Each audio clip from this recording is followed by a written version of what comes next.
Today is Thursday, April 14, 2016.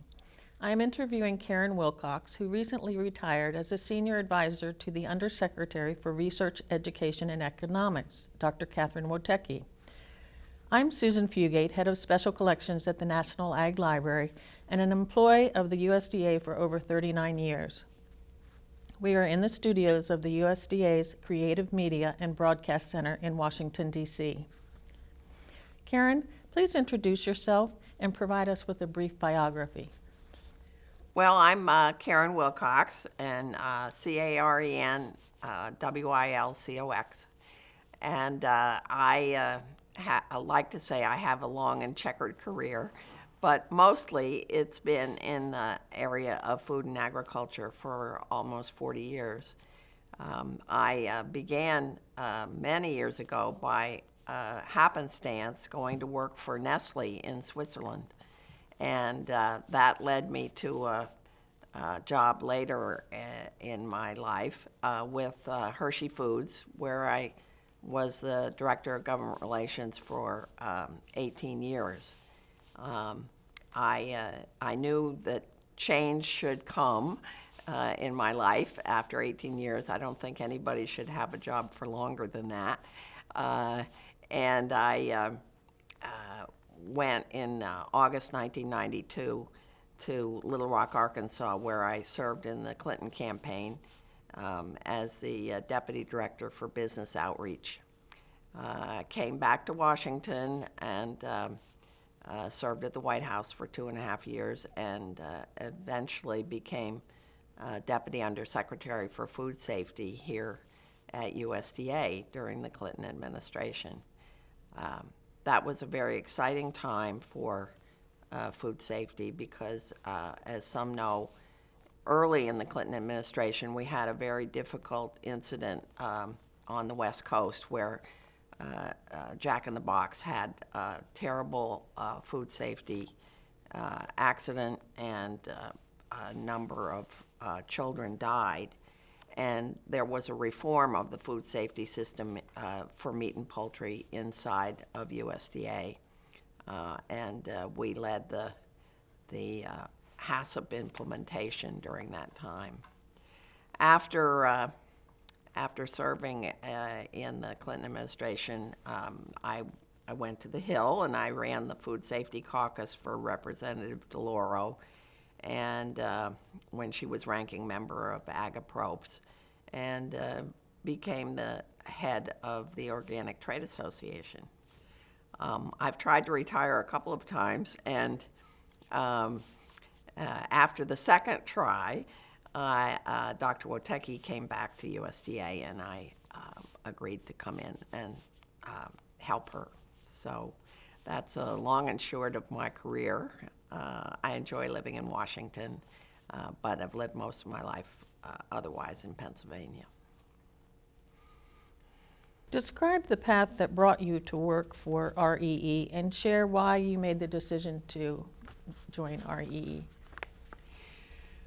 Well, the decision to come back was not very difficult, actually, because I knew Dr. Wotecki very well. She and I had served in office before and had a very, very good professional and personal relationship. So I don't think I wouldn't have come back into government from retirement to work for just anybody, certainly not somebody I didn't know. But I knew that I could help her by coming in and handling a lot of projects and advisory work that I could do for her and help her to be as effective as she could be. People have asked me what the job was, and sometimes I answer by saying, my job is to watch your back. So. What were some of the challenges and issues you faced in your career with USDA, in particular with REE? Well, I think the biggest challenges, especially when you come in from a long career in the business and the private sector, is to learn about how the government works from the inside, and to learn to work with the career staff who are really, really professional, but many people outside, of course, don't understand that and sometimes don't respect that. So that was a big thing for me to learn. The other thing I think I learned was to ask for legal advice when I needed it, and not all appointees or senior career staff do that. But it's very important to understand what legal ground you're on or not on, to know how to read the regs and the law, and then to try to make that work. And so those were challenges. There have been some other challenges of the differences between the administrations. The Obama administration has administered the government in a way very different from the Clinton administration. And when I came back, even though I was not a political appointee, I had to learn, the different modes of operation, and they're both very valid, but you have to figure them out. What would you say were the most significant turning points in your career? Well, I was thinking about that question, and probably the going to work for Nestle, which was happenstance, was the most significant because it led me into the food and agriculture arena. And before that, I thought I was going to be in international education, and I had worked for an international education organization in New York before I went to Switzerland to work, and they had some people that had worked for Nestle, and that was why I went to Nestle. So it was really serendipity, but it did lead me to begin to understand the food and ag area. I grew up in the city, although my uncle and cousins and my great-grandfather were all in agriculture. I wasn't directly raised on a farm or in ag. How do you view your work at USDA, and particularly in REE? Well, I think acting as an advisor to the undersecretary has been valuable to her. Sometimes she and I have learned that she is an exceptional scientist, a member of the National Academy of Sciences, and I am more of a political scientist, and I actually have a degree in international relations.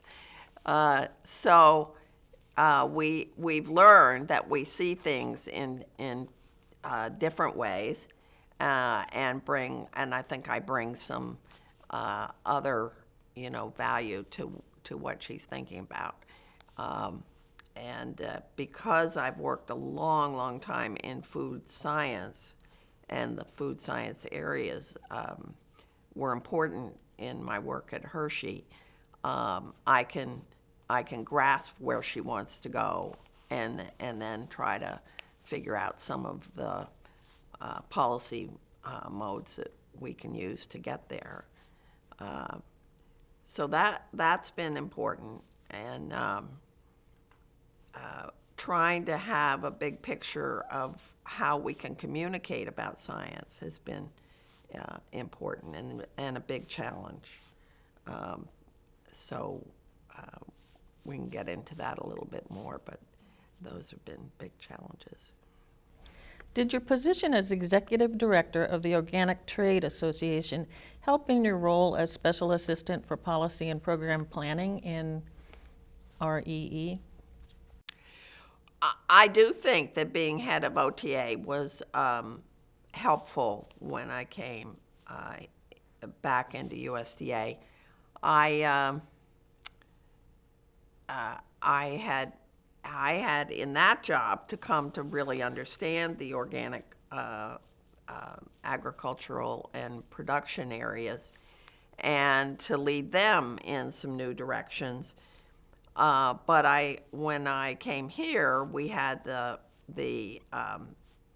AC21, which is an advisory committee on both biotech and organic and their roles, and I was active in that for a couple of years, and I helped with communicating with the organic members of that committee to try to explain, where we were and how we could move forward on some of these conflicting areas, because the secretary wanted very much to find a middle ground to have both elements of agriculture be successful. So, I do think it was helpful.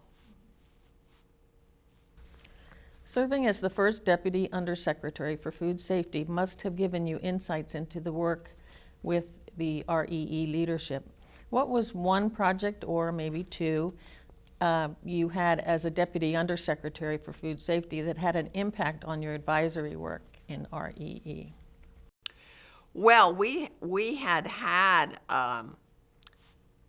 when we were in food safety, we had a emphasis on what research we needed to have done to enhance food safety. So we were already working on a list of projects that would be helpful, that both ARS and the land grants could do. So I had some understanding of both ARS and to a lesser extent the land grants activities because of food safety. I also did some consulting work for some of the land grants after the Clinton administration. So I understood how some of them operated, but I think that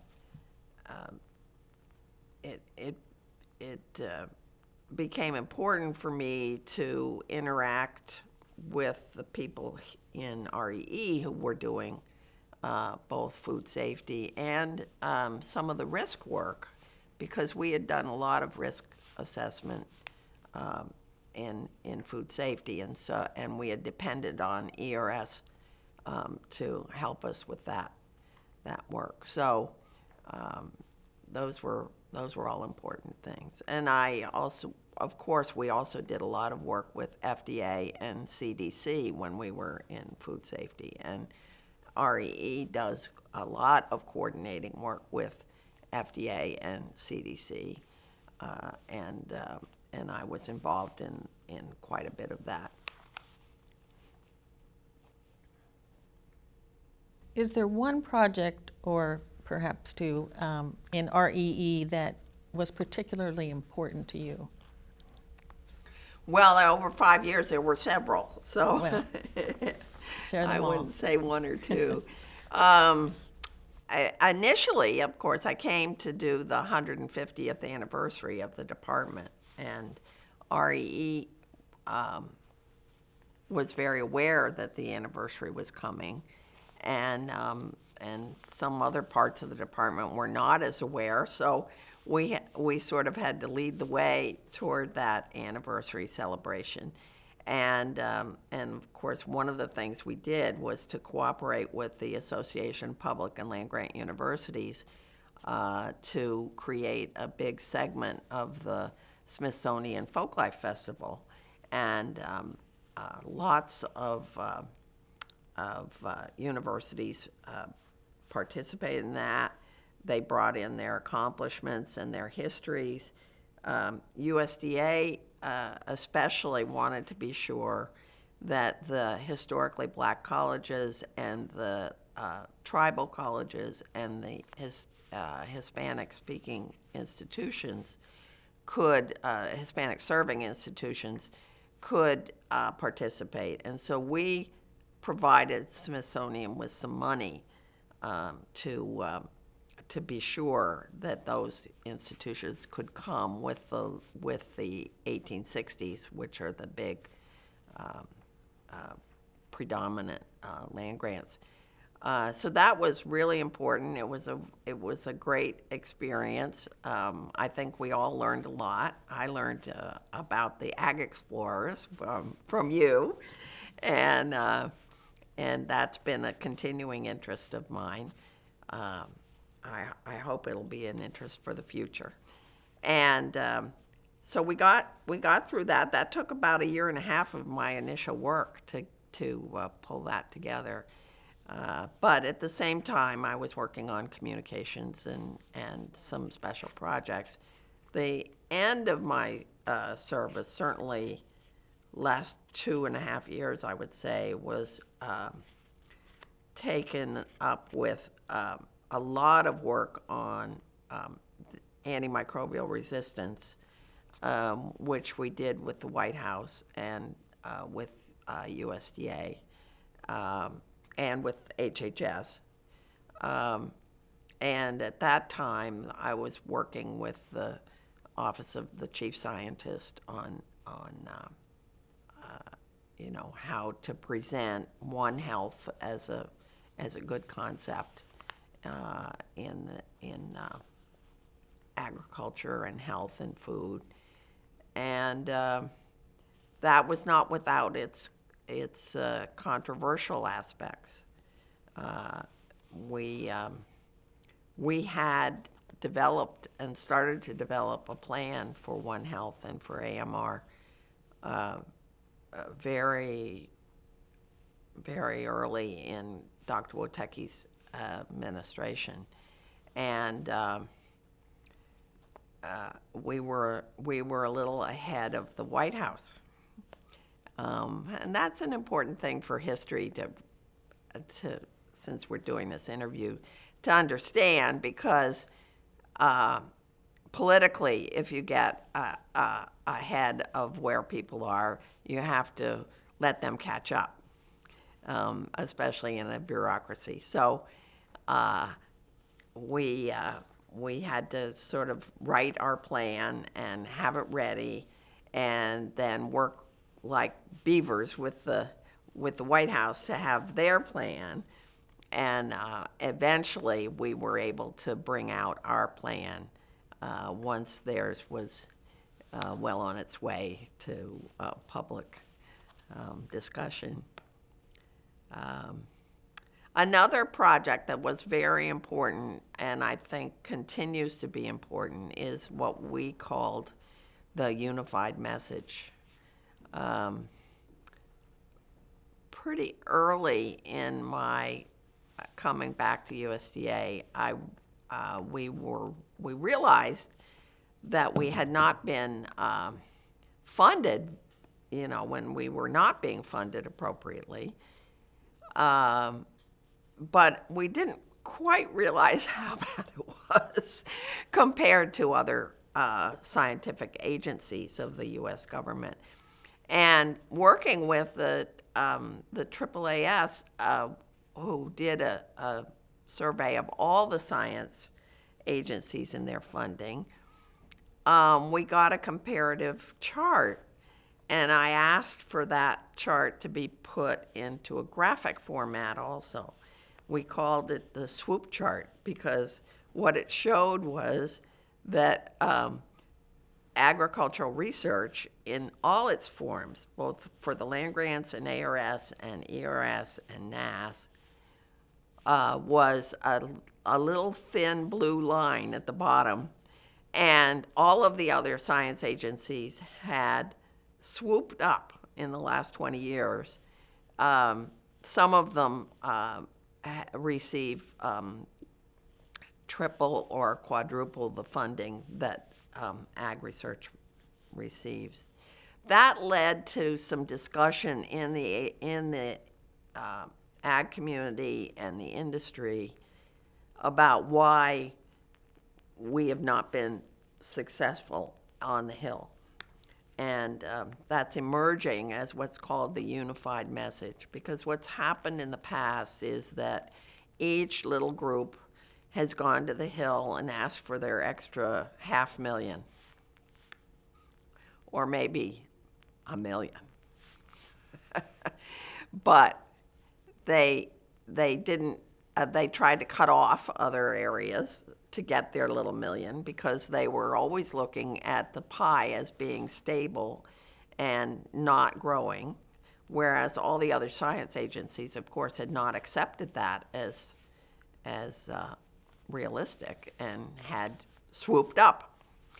And so we're now at a position where through the unified message, we're reaching some consensus about how we can talk about the importance of ag research and how it can be funded as a whole and productively funded. So that's been an important project, and it's still going on. The group is still working on developing consensus toward a unified message, and Dr. Wojtecki and I were very involved with that. So I think those were a number of the projects I've worked on.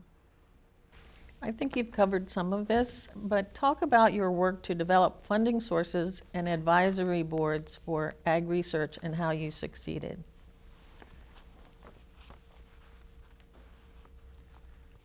Well, the unified message has been one of the things we've worked at.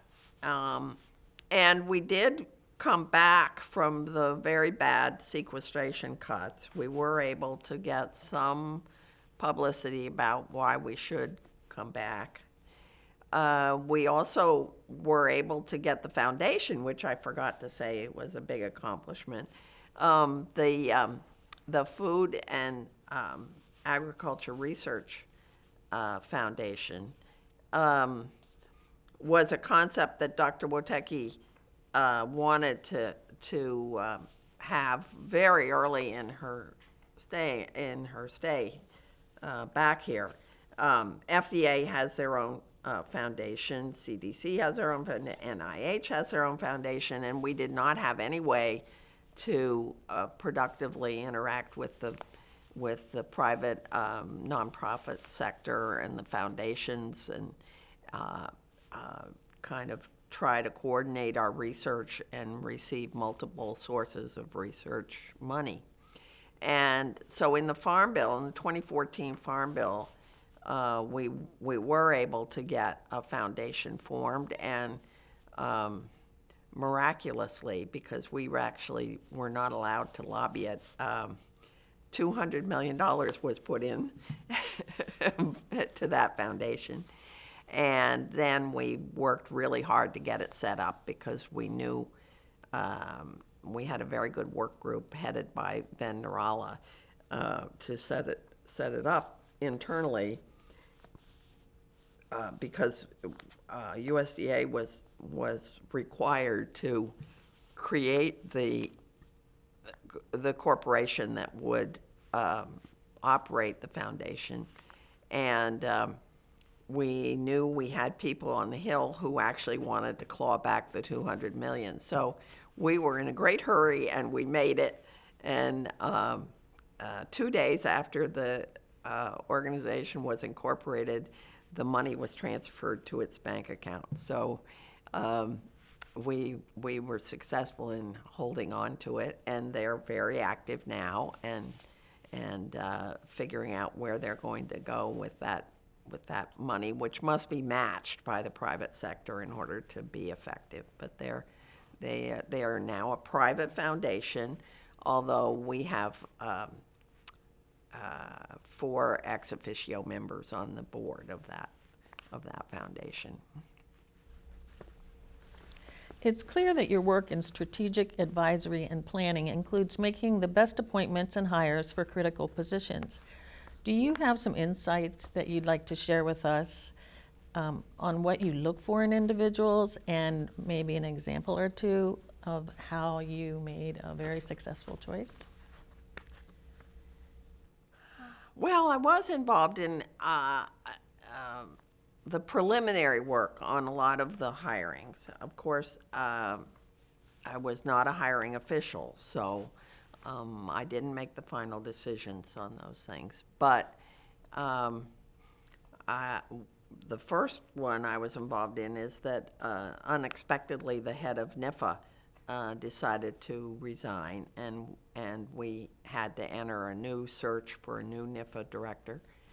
Dr. Witecki has actually, and she'll probably talk about it when she does an interview, hired now all 4 administrators or directors of the REE agencies, and that's probably a first.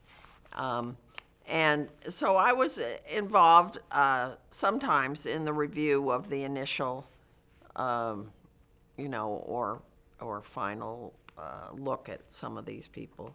I was more involved in the clearances for the NARI board and NGRAC, which is the Genetic Resources Advisory Council, and some of the advisory boards, AC21, where I was sometimes asked for suggested names, and we would see if they would want to serve, because they had to apply to serve. But you can encourage people to serve, and so I was involved with that. My basic theory about hiring has always been that you should look for, the best talent you can get, and integrity. I think if you can get a sense of the person's integrity, you'll have a sense of how they're going to serve long term. And then when you have a group of people, or maybe 2 or 3 candidates, when we can only hire so often in the federal government now, I really think it's important to choose the absolute best person you can get.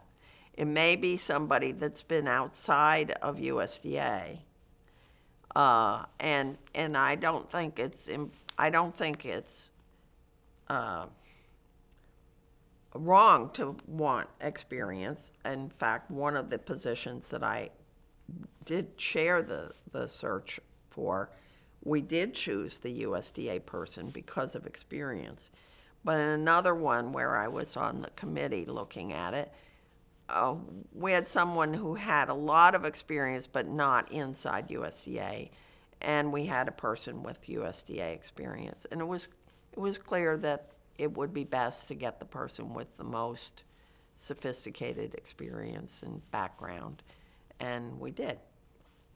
So you have to make the most of any hire you make.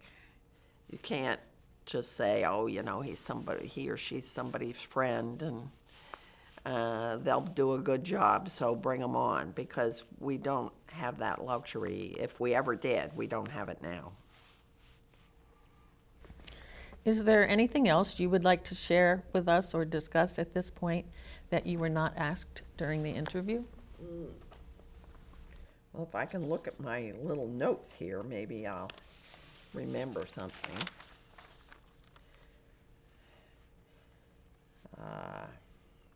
Well, one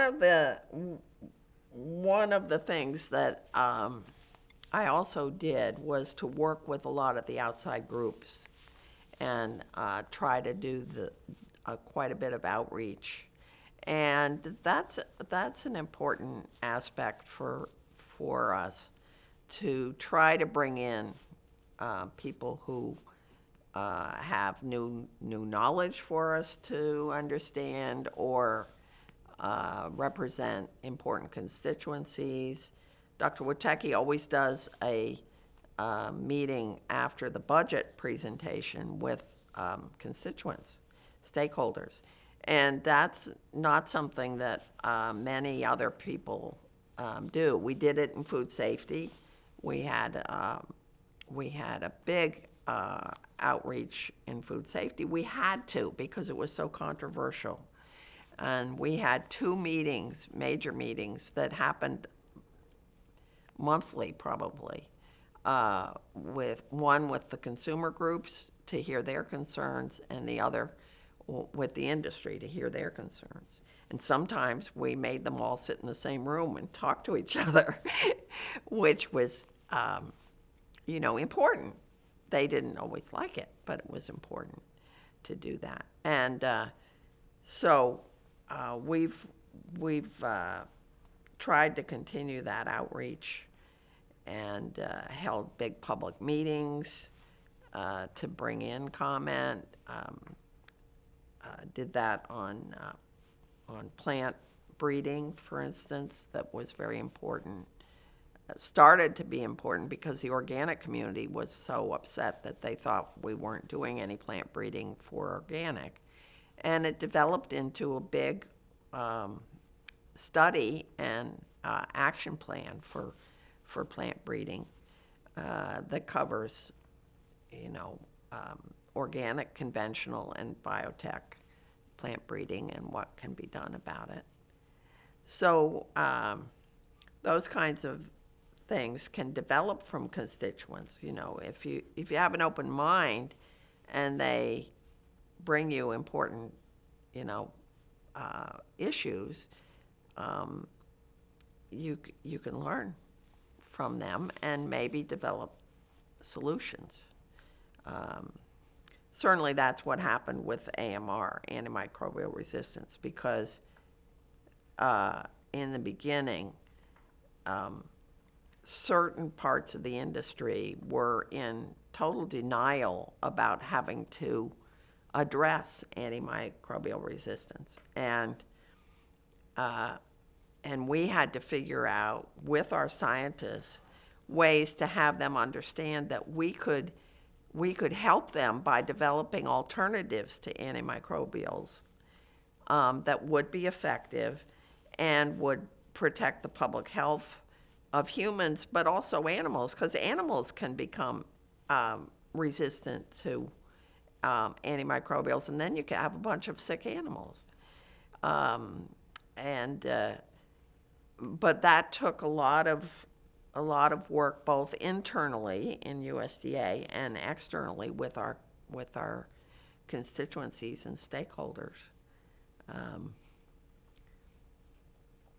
Another really exciting program that's just starting, but we really have welcomed them, is that the soil scientists have figured out they're doing what they call the phytobiome research, and it's about all the things in the soil, the living things in the soil that we don't know anything about, and how they can influence the growth of plants.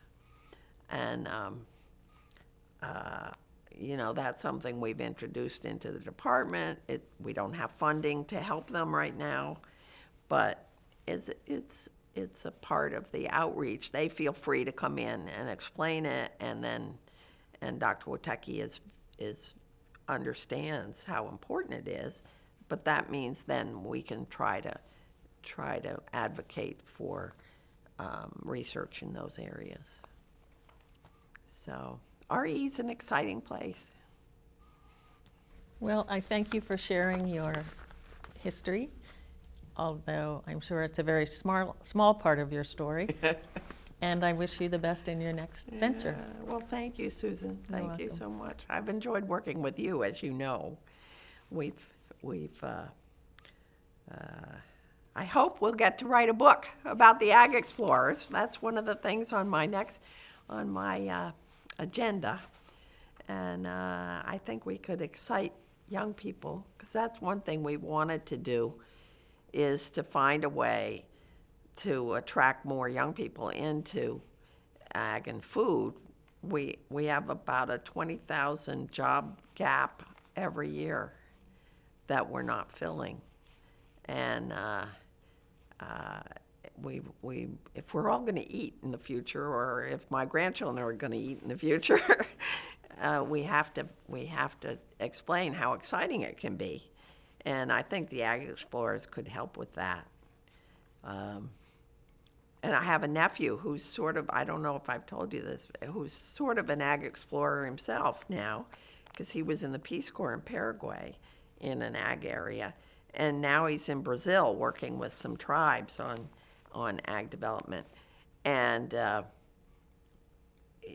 so I think we could maybe get young people, excited by the history and the current things that people can do. So, I agree. yeah. Looking forward to it. Yeah. Be fun. Okay. Thank you. Good.